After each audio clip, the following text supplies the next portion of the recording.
Hello there, this is Sheepishly here once again, and today is very exciting because GGG have just announced the POE 2 Dawn of the Hunt or the 0.2.0 patch, which will go live next weekend in early April.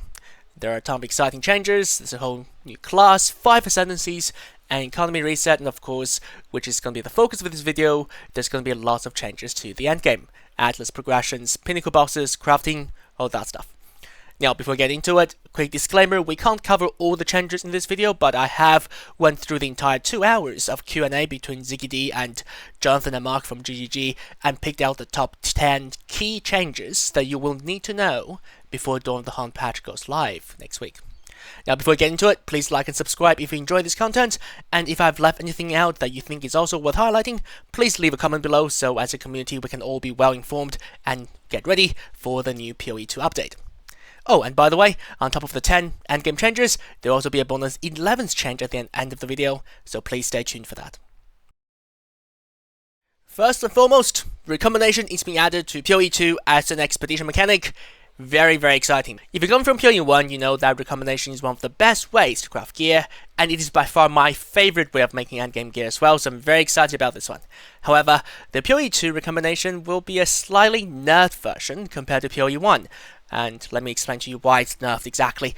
So firstly, you can choose which mods and how many of these mods you want to recombine. So you have 2 items, 6 mods each. You can pick 1 mod from item A and 1 mod from item B, and you're going to get an end product with a chance, of course, of exactly these 2 mods.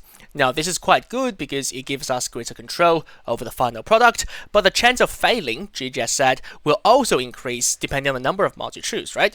We have to wait for the announcements for the exact probabilities, but GGF said that doing 2 mods, so 1 mod from item A and 1 mod from item B, has a roughly 35% chance of success, so that's actually not too high. And GGF said that realistically 4 mods is likely going to be the limit of recombination because the success chance for doing a 6 mod recombination will be astronomically small and not something an average player can aspire to. So that's nerf number 1. Now, the second nerf is that the failure will actually destroy the items. You cannot go again. Now, compared to POE 1, this will actually increase the cost of crafting by at least 50%. So before, say, for example, you need on average 4 items to feed into the Recombinator to produce 1 item that you want, now you need at least 6 of them.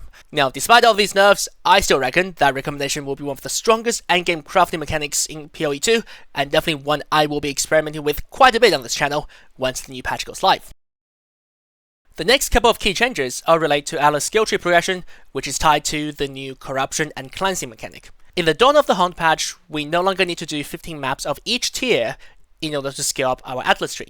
Nowadays, areas of corruption in the Atlas has a nexus, or corrupted nexus as well, in the center of these maps. And these corrupted nexuses spawn a corrupted boss, which is a beyond boss by the way, and by killing these bosses in the nexus will grant you the Atlas skill tree instead. And if you want to progress your Atlas tree further, what you should do is then to try to find the next corrupted area, hunt down the corrupted bosses in the corrupted nexus again, rinse and repeat until you've got all your Atlas skill tree points. This means that the optimal progression through the Atlas nowadays is to explore the Atlas as much as you can and try to hunt for these corrupted bosses in the corrupted nexuses. Endgame change number 3, corruption only drops. In the new patch, hunting for corruptions may be a viable endgame farming strategy even after you've collected all your Atlas skill points. GGG have confirmed that the corrupted bosses all have their own uniques. Now, we don't quite know exactly what they are yet, but if one of them turns out to be quite powerful or very useful in your meta build, then farming for corrupted bosses could be very lucrative in the endgame. There will also be a number of different mods specific to corrupted maps, such as random corrupted strongboxes. Now, GG is not too specific on the details. It sounds like this one is more for us to explore for ourselves once the new league launches. Key change number 4. Cleanse maps do not drop equipment. Now, we have talked about the potential of farming corrupted maps, but the real currency maker this league might just be in the cleanse maps, which is the second half of the corrupted and cleansing mechanic they're introducing to the endgame. Now, after you defeat the corrupted boss in the corrupted nexus, all the remaining corrupted maps will turn into this thing called cleanse maps. By the way, there's also going to be a cleanse nexus which will spawn, which will have a cleanse boss for us to fight. But before we talk about cleanse bosses in a lot of detail, the interesting thing about the cleanse maps is that the monsters in these maps will not drop any equipments. Instead, they will drop way more waystones, tablets, and of course, currency items. Now, depending on how GGG set the drop rates, These cleanse maps could be the very pinnacle of endgame farming strategies in 0.2.0. For example, if the equipment dropped in these cleanse maps are converted to currency items, this will be completely broken.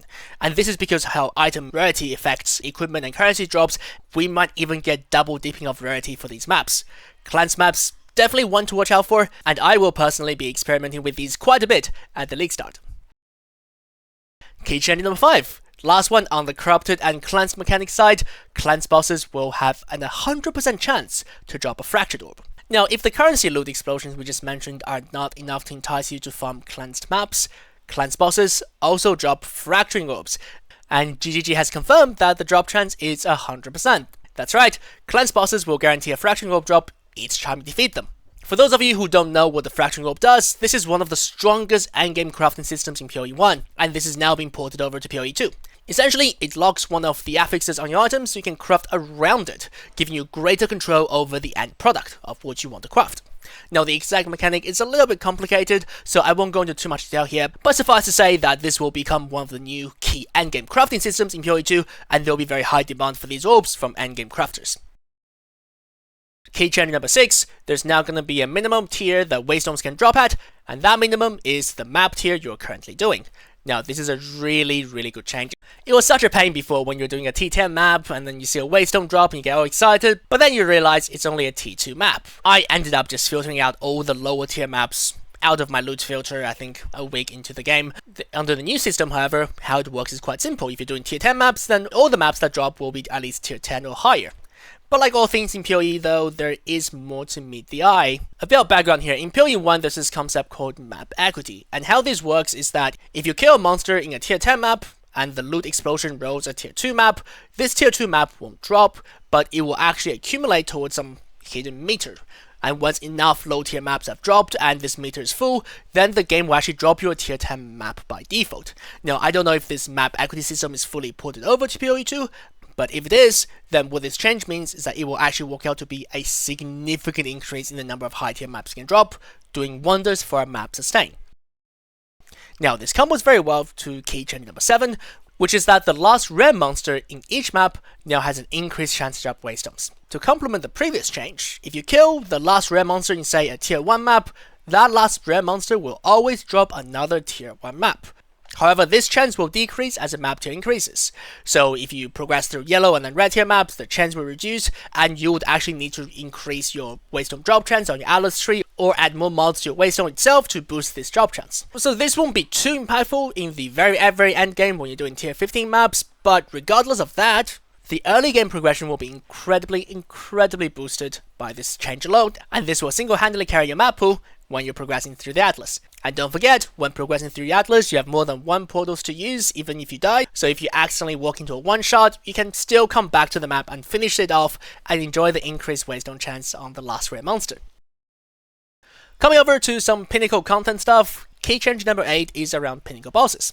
Now, GGG has made a lot of very good changes to these Pinnacle Bosses. Firstly, in the 0.2.0 patch, the very first Pinnacle Bosses you fight, which are the difficulty 0 ones, they now have about half the health as before. They can also drop all the uniques in its drop pool, including the very rare ones that was previously locked behind higher difficulty levels.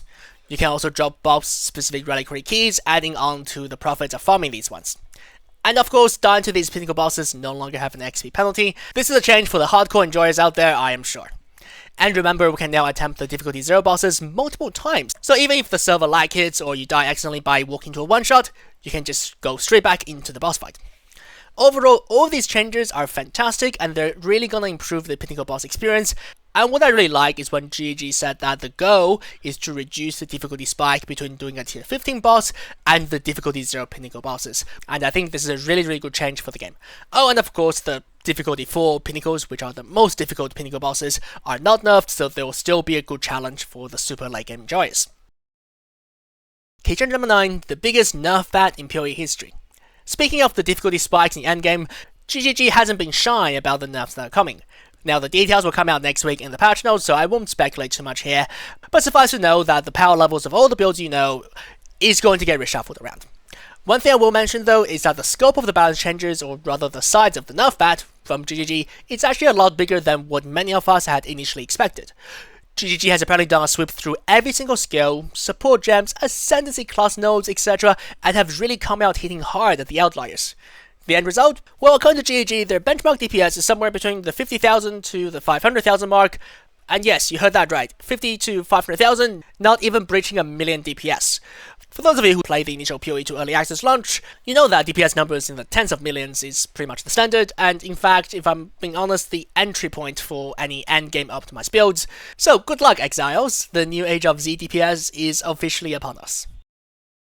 Finally, change number 10, and probably my most anticipated endgame change, after Recombinators of course, are unique maps. I am very excited about these. They're super interesting, they're like a mini game in of itself, and unlike PoE 1, you can actually juice these with Waystone mods as well, so they should scale very well into the late game, especially with their loot drops. Now, GG have said that these encounters will appear significantly more frequently since there are more unique maps now.